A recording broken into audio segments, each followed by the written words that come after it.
Hi, it's Lisa. I have a page today that I'm using Pinterest as the inspiration for, and I'm going to be creating some watercolor flowers.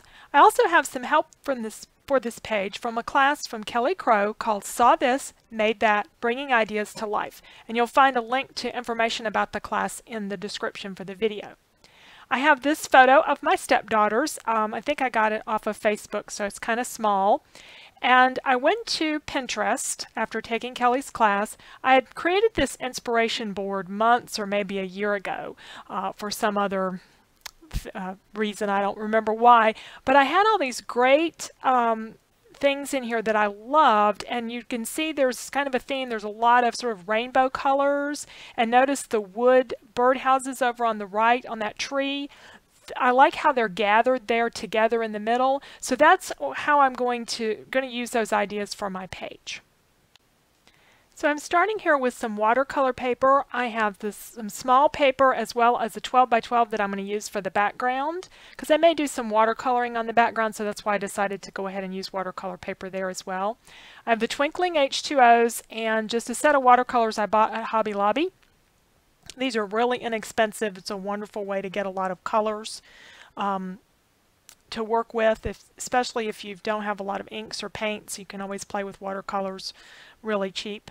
Now, I am not an artist, and I tend to forget a lot of times to wash my brush out and to clean the water out, as you'll see as we're going along here. What I'm doing, though, is just putting some color. There, I got some purple on the red.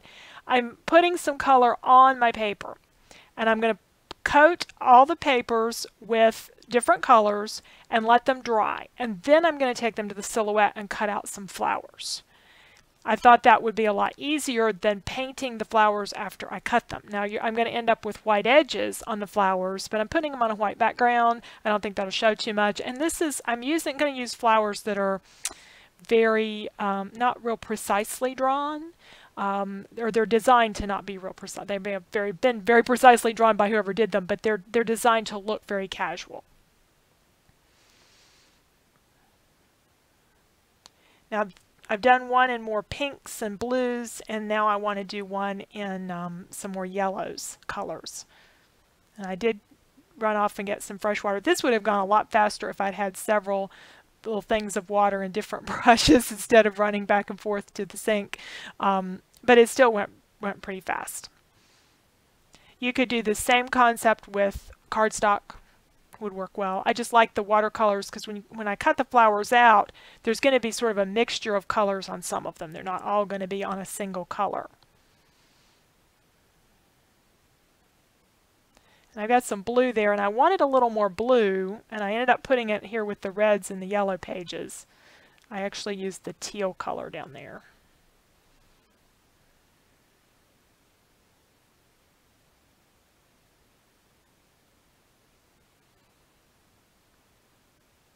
And after another change in water, the last one I'm going to do here is some greens. My idea behind the greens was that I would use these for leaves to go with my flowers.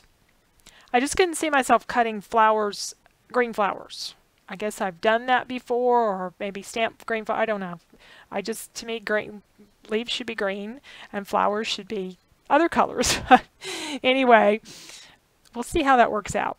Now, this paper needs to dry really thoroughly before I go to the silhouette with it. Oh, I did add a little bit more color here on some of them. They weren't quite dark enough, so I went back over them. And I blended the edges a little bit more. I did that a little bit off camera. But here's the final products. They don't look real fancy at all, but don't worry, they're going to get cut up. I'm going to take one of them and put it on the silhouette mat. My mat worked really well for this until I got to that last little narrow strip there with the greens, and then they started wanting to move. The stickier the mat, the better, I think, if you're working with watercolor paper. So I've been to the silhouette, and I've just cut out some flowers. I had a design that was one of these where the flowers were grouped together as well as individual. At least the daisy one was individual. And I forgot, and I left the big holes in the middle of some of these, and I kind of wish I had erased that part out on some of the flowers, but I didn't. So anyway, I just kind of go with it and leave it like it is. Now that one is designed to be layered, and then I cut a few individual daisies, And I'm going to do some more cuts in the yellows and oranges. And this one I needed to go, this was part of that one that was a grouping of flowers, and I ended up just cutting it out. You know, use that little blade tool on the silhouette to cut your design down. So I ended up with like part of a flower there, and then I had to cut the rest out by hand. And you can see that I am not good at drawing and cutting things. This is why I needed the silhouette to do these to begin with, even though they were a very casual look. Right, and I did cut green flowers. I decided at the end that I'd rather have all those cut images to be the same, because I have some leaves here, some stamps from American Crafts, and this set I think is from Fiskars. The American Crafts ones, I'm not sure if they're still available, but they are, I'll try to put the name here on the screen of which ones they are. I love the leaf from this. Definitely going to use that. So I'm clustering, like at the birdhouses in my inspiration picture, I want to cluster some stuff in the middle, and I'm clustering all my reds and pinks together in the middle, and then going out with the orange and yellow color and the blues and greens on each end. That's what I decided to do. Just a matter of playing and figuring out what flowers and things should go where.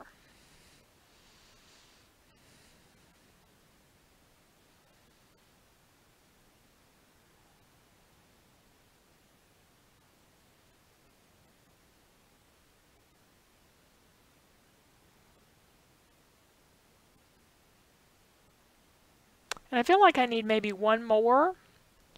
So I'm just going to take one of these flowers and trace it and then cut it out rather than going back to the silhouette, since they are a more casual kind of look.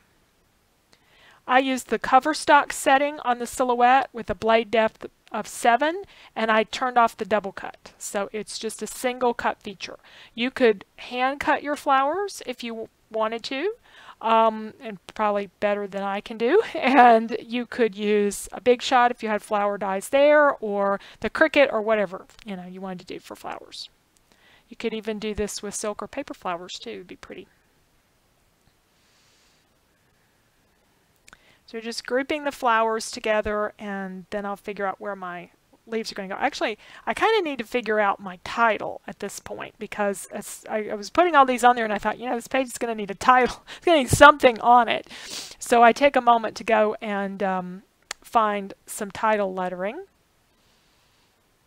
This one, it says Sisters Selfie, because it looks obvious to me that it was a selfie. And in Kelly's stuff, she does a lot of outlining of her die cuts and things, so I decided to see if I liked the outlined look with a black pen. And I took one that I'm not going to end up using, and I felt like all that black going around the edges of everything would be distracting. So and it's also take a lot of time, so I just didn't do that. Now I'm deciding which color of ink to put my leaves, and I'm using archival ink because I was thinking about maybe coloring in the leaves once I got them stamped. I didn't end up doing that, but the archival ink gives me that option since it's permanent. So I'm trying out my different colors of green here. I have fern green, that's that one that I just put aside, and then I have a turquoisey color that's also from Ranger.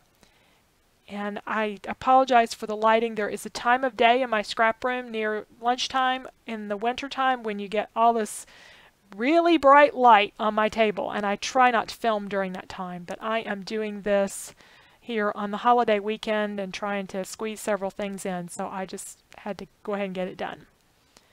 We'll be off of this light here in just a little bit. What I'm doing with this is stamping off with the fern green. That's the one I decided I like the best.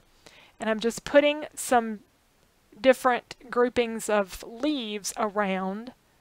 I decided to kind of keep them towards the center of the piece with that idea of having the larger group of elements towards the middle and just a little trailing bit on the top and the bottom.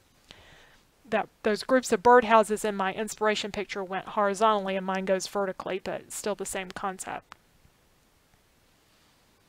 And I decided once I got the letters laying there that I needed one more little group of leaves.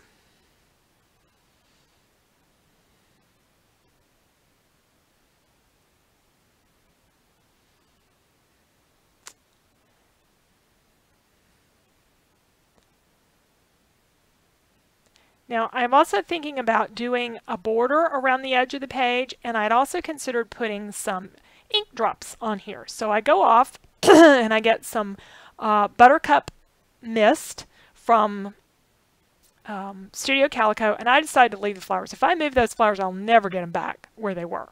So I'm just going to mist right over the flowers. If they get a few little drops of yellow on them, that's fine. Just move the photo out of the way since it hasn't been glued down, and adding some drops of mist.